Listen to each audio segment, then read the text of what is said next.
Hello, this is your friend, Mama Hagar. And you know, I was going to write a thing about my mom for tomorrow, Mother's Day. And the more I thought about it, I thought, gosh, it would be so long that no one would even want to read it. And so, just some things, you hear about Mama Hagar all the time. You hear it from Sammy mostly, and from me and Bobby, all of her kids. We loved her so much. My brother Bob. And I decided, you know what, I'm just going to do a video, and I'm going to tell you a little bit about our mother. I don't even know where to begin, but I think I'll begin at the beginning. My mother was full-blooded Italian. She was raised in a strange way. It was during Depression, and they traveled all over, and Grandpa was a chef, an Italian chef, and a very good one. And he became very renowned at his cooking as the years went by. But when they were young, there was a struggle, and as there was for everybody during the Depression, they lived in tents and so forth. And Mother really learned how to be innovative. They learned to eat off the land. They learned to cook whatever they could find, including mustard greens.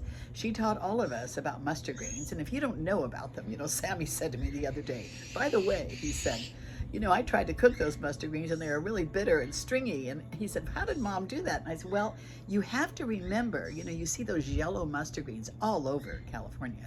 Very edible and very good. But you don't pick them once they're yellow. You've got to pick them before the yellow flower comes out. And it looks like a little skinny asparagus where the little buds are there, and you just snap them off and you boil them, you just steam them, and then put little salt and pepper, and if you have butter or olive oil, or Mother used to crush garlic on it, and she would make a meal out of mustard greens and crawdads.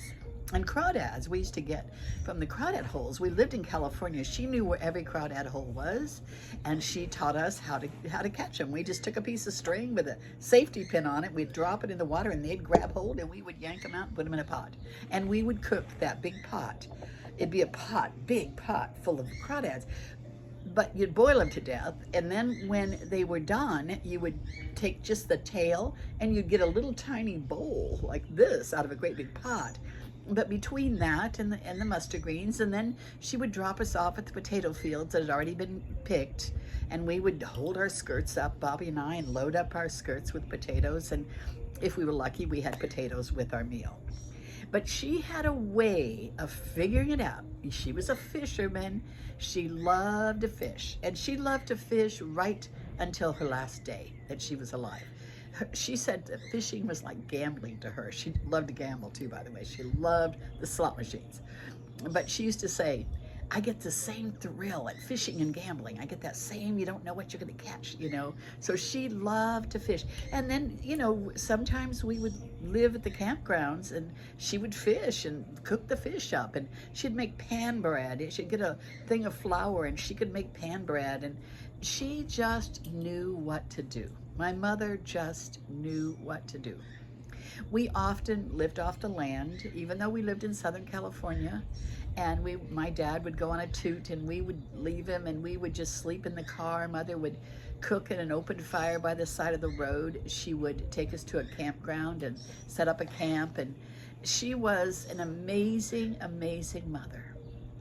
She loved us all so much. I could remember, she never, ever talked back to my dad, ever. And I think you guys have heard this story before if you've watched some of my videos. The one time I ever heard my mother talk, my dad used to cuss her and beat her up, but man, he better never touch us. And he knew that. He knew he better keep his little claws off of her kids. That little Italian woman, if she got mad, one time I was sitting in the bedroom with my dad in our bedroom. He came in. He was never really nice to my sister and I. I know he loved us, but he was tweaked. And he was pressing on my boob saying, oh, you're getting some titties. And I was like, I was like 10 years old. I didn't know, right? And I was just glad he was being nice to me. And my mother walked in that room. She grabbed me by the hand, and I'll never forget, she said to him, if you ever touch one of my girls, I will kill you. And she yanked me out, and I'm going, I don't know what she was so mad about. And his eyes were big as saucers. He knew she meant it. He better never touch one of her girls or her boys either. She was a mother hen. She protected us, and no matter where we ever lived, we were never sexually abused. We were never abused. She watched us like a little hawk. She was a mother of all mothers. I mean, she encouraged us. I could remember one time, just to tell you the kind of mom she was. You know, she used to do our hair in braids, braid our hair, and then when she'd take it out, you know how you have this kinky look? Well, now today that look is popular. Let me get a drink of my coffee. I got my coffee here. You may as well relax. This could be a while. And I always loved the feel of that hair when it was down. And I wanted to wear it to school like that. She said, it looks ugly like that. And I go, I want to wear it. And she goes, well, wear it. It looks ugly, but wear it. I mean, she let me do that. I went to school and all the kids were like, ooh, what happened to your hair?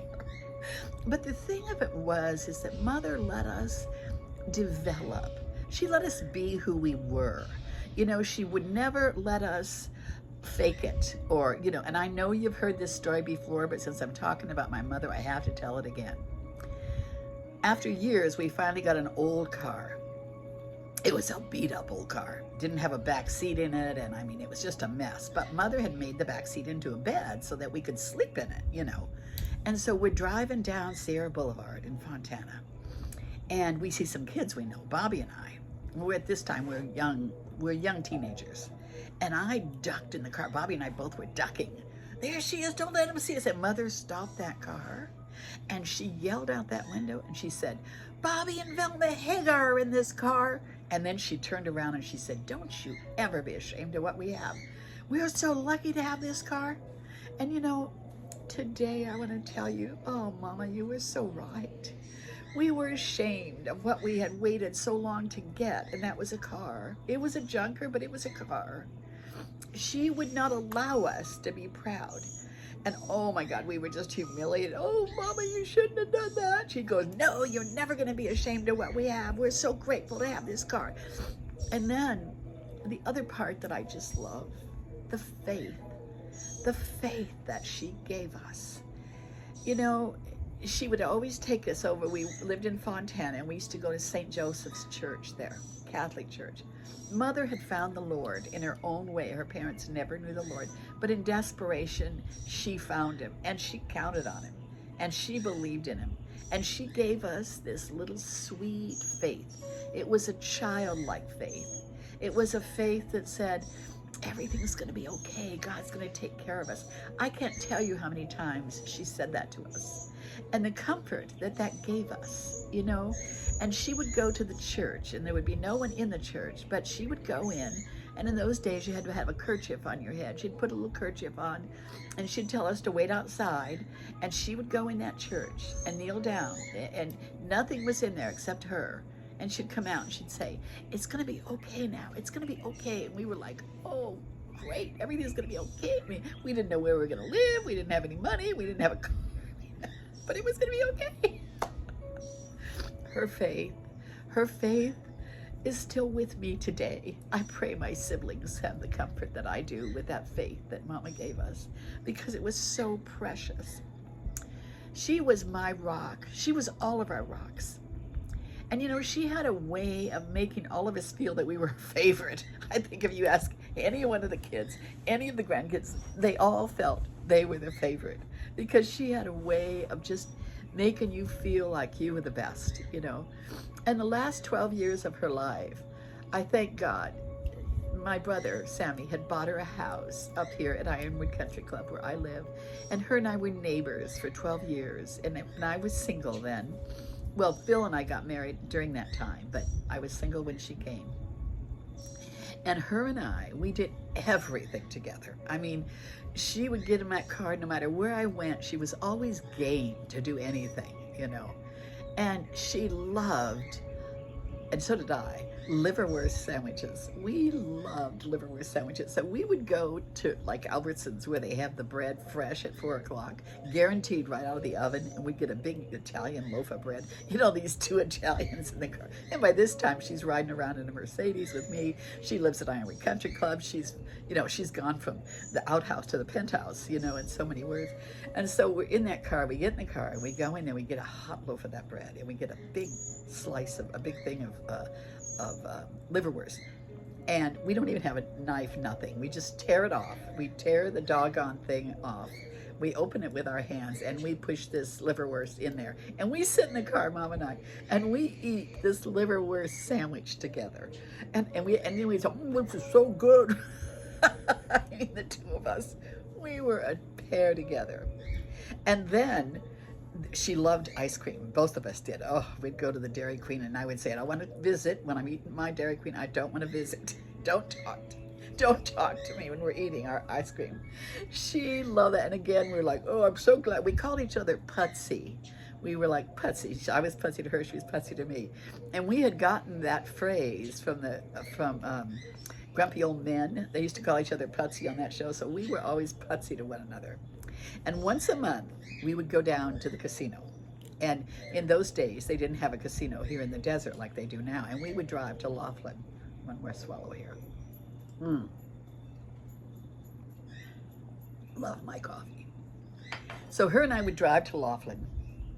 We used to get comped at the Harrah's. And oh my gosh, in the morning, we'd get up and we would get us one of those big bran muffins with pineapple in it, and we'd get a cappuccino, and then we would go down by the river, because the Harrah's was right on the river, and her and I would sit on that bench down there. And again, we didn't talk to each other when we were eating that. We both had a real zest for eating, a big gusto. We were always on a diet, both of us. And we would eat that big bran muffin and drink our coffee, and we were in hog heaven. And I used to say to her, she loved to gamble. Oh my God. And I would say to her, don't you ever go without me. I'll take you. But if you go without me, I won't take you anymore. And so she used to stay up all night and gamble. I'd go to bed. She'd say to me, how can you go to bed how can you quit when you're winning? I'd say, Mother, if you don't quit when you're winning, you never win. She would gamble all night long. She loved to gamble, that woman did. And I remember saying to her one time, I love this line. I said, Mom, I just know before you die, God's going to give you a big jackpot. Because she hardly ever won. I would say, how come you love it so much when you never win, And I said, I just know he's going to give you a big jackpot before you die. And she goes, oh shit. Now if I win a big jackpot, I'll be afraid I'm going to die. She was so darling, you guys. And she did win $800 2 nights before she died. And it was only with 1 quarter in the machine. So it was a big jackpot. She did win, just as prophesied. Now, she loved to wear a pin. She always had a pin. And anywhere you went, I would buy her pins. That was her thing. And at her funeral, we put all those pins on a board and let everybody take one until they were gone.